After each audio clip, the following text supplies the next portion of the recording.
NES is certainly the birthplace of many gaming franchises. Super Mario Bros., The Legend of Zelda, Castlevania, Metroid, Final Fantasy, Mega Man, Contra. Almost every one of our favorite series started on this oversized toaster. This thing just took over the world. But the NES is also home to a lot of lesser known hidden gems.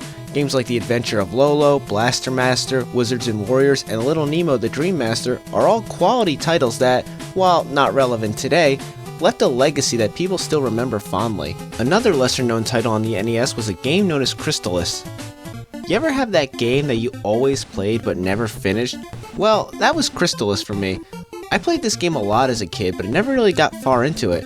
I always liked what I played of it though. Crystalis is an action RPG released in 1990 and developed by SNK. In Japan, the game was known as Godo Soreya Haruka Tenkyu no Sonata, or Godslayer, Sonata of the Faraway Sky. The title was changed most likely to keep in line with Nintendo's restrictions on religious references. I will say, I prefer the original Japanese name, but the American artwork is just so much better. It's so 80s, I kind of love it. While this game never started a franchise, it did become somewhat of a cult classic. So after all these years, I wanted to see if this game really is a hidden gem in the NES library. So let's take a look at Crystalis. Crystalis takes place in the year 2097. 100 years ago, an event called the End Day came. A nuclear war left the Earth a post-apocalyptic wasteland.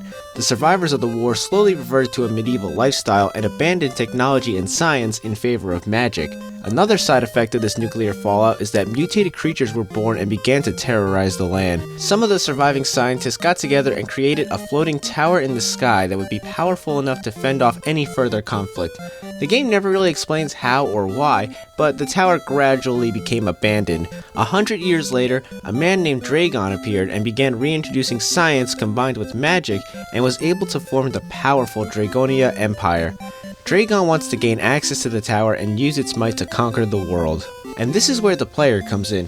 You take control of a young man who has just awoken from cryostasis. You have no memory of who you are or where you came from. You are told by the village elder that they have been expecting you. He gives you the Sword of Wind and instructs you to speak to the wise man Zebu. From here on out, your goal is to destroy the Empire and the tower once and for all. So gameplay wise, Crystalis is almost everything you'd expect for an action RPG of the 90s. You explore the world going through towns and dungeons, gaining power-ups, and meeting some characters along the way. One of the first things you'll notice is how awkward the controls can be. The game has 3 menus, a status screen, an inventory screen, and a save screen, but the way they are accessed takes some getting used to. Pressing start just brings up the status screen where you can see your equipment and character stats. Select brings up the inventory screen. Here you can equip your different swords, armor, shields, buffs, items, magic spells, and quest items. And pressing start on the inventory screen brings up your save screen. This takes some getting used to. I wish it was all just accessible by scrolling through the start screen. The button mapping can be a little annoying as well. You swing the sword by hitting B and cast magic using A. Seems simple, however, you also use items with B, and that can be really annoying when you want to attack someone but end up using a quest item you forgot to unequip. But on top of that, A also has a secondary feature. It's how you use a certain other item, but I'll get into that later. This is a later NES title, so it's no shock that the developers tried to be a little bit more ambitious with the hardware. You'll also quickly be made aware of how you interact with NPCs. In order to talk to them, you just walk into them, and the dialogue will automatically start. I guess it makes sense because having to hit A or B for a third type of input would have just been overkill. It can be annoying though when you accidentally bump into someone you didn't mean to and start talking to them. Hey. Hey! Look at me. Look at me. Look at me. But you can get used to it, and once you do, it's easy to start enjoying the game. Crystalis makes a strong first impression. The sprite work is solid, and the same goes for the music. A lot of it is catchy and easy to listen to, especially a lot of the earlier tracks, and the NPCs in this game are relatively helpful. They give you some basic backstory and hints of other things in the game world. There are a total of 11 major towns that you can visit, and they all feel distinct from each other. It never feels like you're visiting the same place twice. The game does a great job of making you feel like you're on a legit adventure. There are the standard RPG staples like inns, item shops, and equipment shops, and despite the fact that a nuclear fallout destroyed the world in 1997, the dollar still hasn't collapsed. America! Fuck yeah! Unless it's the Canadian dollar. Yay! Canada. Combat is very simple but pretty enjoyable. Smack enemies with your sword until they drop money and experience. The first screen you get after you leave the town of Leaf gives you a pretty clear indication of what you can expect for the rest of the game. The combat doesn't deviate much from just hacking and slashing, but I never got too sick of it. You can hold the B button to charge your sword and fire beams at your enemies. It's actually better than Zelda because you don't need to be at full health to do it, and later you can get upgrades that charge your sword even more so you can break down walls and cast massive finishing moves.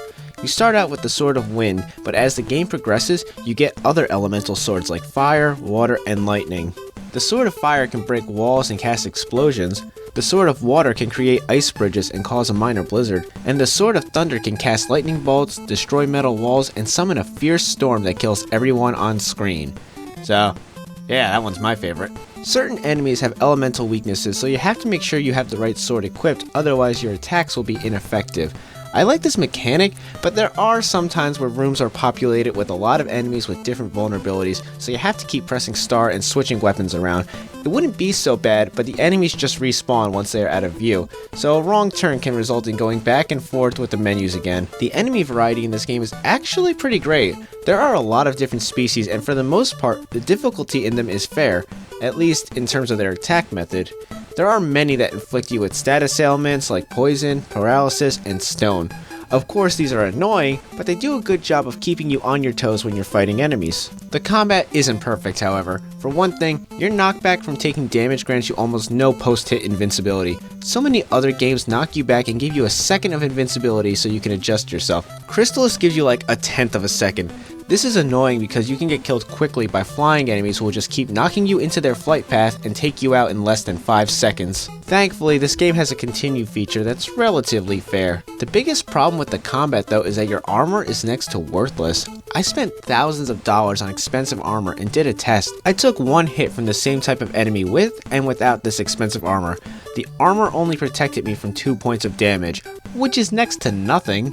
In fact, the iron pendant does a way better job of reducing damage than the actual armor, and I don't think the shield ever really came in handy. As you progress through the game, you also get spells. Most of the spells are actually pretty good, like healing spells, disguising, floating, teleporting. Almost all of them are useful. My least favorite spell is probably the telepathy. It lets you ask the wise men for advice, but these cunts are fucking useless. Sure, occasionally they'll drop hints of how to progress, but there are a lot of times where they just say worthless shit and end up wasting your magic. Sometimes they're nice and offer to replenish your magic for you, but they almost never do it when you actually need it. If you guys want me to save the world, maybe you should fucking help me? Can you imagine if everyone was like this? 911, what is your emergency? Help! There's a man in my house. I'm rooting for you. What? Hi. Shall I replenish your magic? So yeah, fuck these useless ass wise men. And the woman too. We're not sexist here. Hashtag feminism. You'll notice that with every town, the price of items and inns keeps going way up. It gets almost comical when sleeping in a bed in Leaf costs $16, but sleeping in a bed in the Sahara costs $500. God damn, inflation hit this place like a pimp hits a hooker. I wouldn't mind the item's price going up if later ones were more effective, but there's no difference between a $10 herb and a $500 herb, so I just constantly warped back to Leaf and rested and bought items there. And here's an important thing I need to bring up. The game doesn't tell you what items do what or what spells do what. At least, not in the game itself. A lot of that stuff is in the manual. This isn't at all uncommon for games of that time, but it does mean this game doesn't age as well as something like Zelda. But when you do have the manual, it helps with a lot of things and even tells you where to go for certain points when the game itself doesn't tell you. There are a few things that neither the game or the manual tell you, and yeah, I'll get into that now. So the first part of the game is actually relatively strong, but it has a pretty severe hiccup when you get to Mount Saber. I spent forever wandering around this fucking place looking for the tornado bracelet, and I couldn't find it anywhere. It got to the point where I seriously drew a map to make sure I wasn't missing anything, but I checked everywhere. Everywhere except this ice slide that I can't get up. I tried wearing the rabbit boots to see if they would make me fast enough to run up the thing, but no. So, here's what happened. Remember when I said that A had another function? Well, its second function is used with the rabbit boots. They are the only item you use with A, and in order to use them, you must have no magic equipped. This is not explained in the game or in the manual at all. It's stupid because of course the player is most likely going to have the healing spell equipped at all times during this part of the game. It's just not fair to expect the player to do this when there's nothing to indicate this is how you use this one item. So that was the first major hiccup, and thankfully that's the only one you have for a while. Crystalis has an interesting sort of pattern to its gameplay. Every time the game starts to become frustrating, you unlock a new spell or item or get a new sword, and it becomes fun again. It almost feels intentional. I start getting sick of taking too much damage, but then I get the iron necklace. I start getting sick of buying antidotes, but then I unlock the recover spell. I start getting sick of caves, and boom, I'm riding a motherfucking dolphin across the sea. Every time I get sick of something, the game almost immediately saves itself. It's not always perfect. There is a little bit more backtracking to certain dungeons than I would like, but it's not so bad because when you do backtrack, you're better equipped for the cave than you were before, so it's not as hard. Plus, unlike Zelda, the dungeons and caves are not filled with puzzles. They are just filled with enemies and branching paths, which I guess could be seen as boring, but I think the intent here was to survive with enough health to take on the next boss, rather than to test your brain. Another nice thing is that the boss battles are pretty cool. They can be pretty tough sometimes due to their erratic patterns, but I did have a lot of fun with most of them. But here's where another misstep comes in. I got to the boss Sabera, one of the Empire's 4 generals, and I couldn't do any damage. I tried switching between different swords and spells, but nothing. I found out that I wasn't a high enough level to hurt her. I thought this was stupid. I'd be okay if the boss battle was harder at a lower level, but to make it flat out impossible I thought was very cheap, and again, there was nothing in the game that indicated you wouldn't be able to cause damage if your level wasn't high enough. When you get to the village of Chiron, you finally learn who you are. By this point in the game, you've been made aware of a woman named Messia. She is also trying to destroy the Empire. It is revealed that you and her were actually scientists who helped create the tower. You were cryogenically frozen to judge humanity years later to see if they were worthy of surviving, I guess? But you were awoken prematurely because of the activation of the tower. I'm not sure how Dragon could activate the tower if he was never in it though. This plot twist is a tad confusing in how it is explained, but I guess I can accept it. So do you remember how I said this game had a pattern of becoming fun every time it got a bit too frustrating? Well, that all goes out the door by the end of it. This game takes a shit at the end, so by this point your levels are maxed, you've explored the whole world, and all that's left is to defeat the Emperor. So I found him in the back of these pyramid ruins and I just couldn't kill him. I must have hit him a million times, but I couldn't do anything. It got so bad I actually had to look it up, and that's when I found out I needed something called the Power Ring. And no, this wasn't explained in the manual either. So I explored the whole damn world again and eventually found it, and then I go back to fight the Emperor and I couldn't kill him still. I spent 20 minutes fighting him again, thinking he just had a shit ton of health, but nope.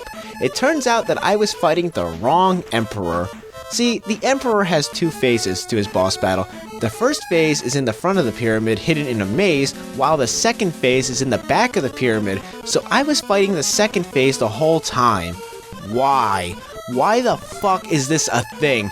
If I haven't beaten the first phase, then this room should just be empty instead of tricking me into fighting an impossible battle, especially when this phase of the Emperor is so much easier to get to than his first phase. So I go jerk off in the front pyramid till I find the Emperor, beat him, then go fuck off to the back of the pyramid to fight him again in a dragon form. The battles are fun, but the constant slowdown on the NES make them frustrating. And the background to the dragon form is really lame, it just makes me want some Sunny D. So I kill the Emperor and then I get warped to the tower. And this place sucks too! You have to kill a bunch of these monsters in order to make security monsters appear, and then you have to kill them in order to make invisible stairs appear so you can climb the tower, and you have to keep doing this.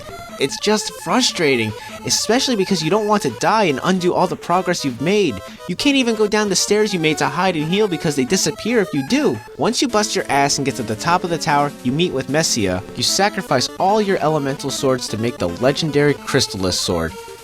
And it sucks.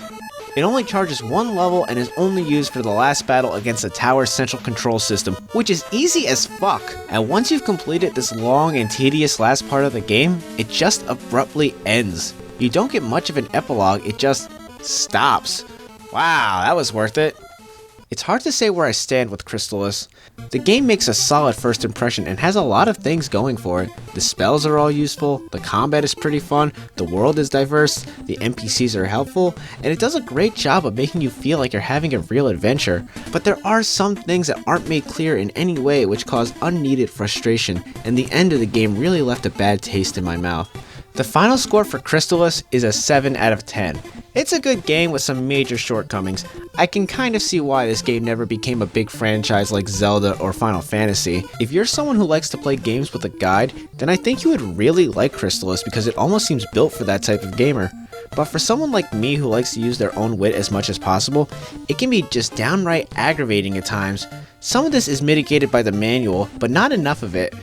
Which is why I made my own manual. In the description of this video will be my own manual for this game. It's pretty much the same as the original manual, but I added some details that should have been explained in the original version, like needing the power ring to fight the Emperor, or making sure you're using the rabbit boots correctly. There are two versions of the manual in the description, one where the pages are in numerical order and one where they are ordered in a way that they can be printed out and stapled together for your own recreation. I think using this will really make the experience of playing Crystalis better, without being a straight up walkthrough. Crystalis was recently re-released on the Nintendo Switch and the PS4 as part of the SNK 40th Anniversary Collection. I haven't played it personally, but it seems like they added a couple of features to streamline the experience a bit, which I think is a good thing.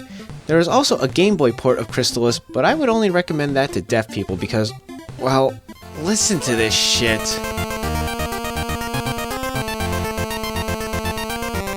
So that's it for this episode of Ranting Spider-Man. Now, if you don't mind, I'm going for a ride.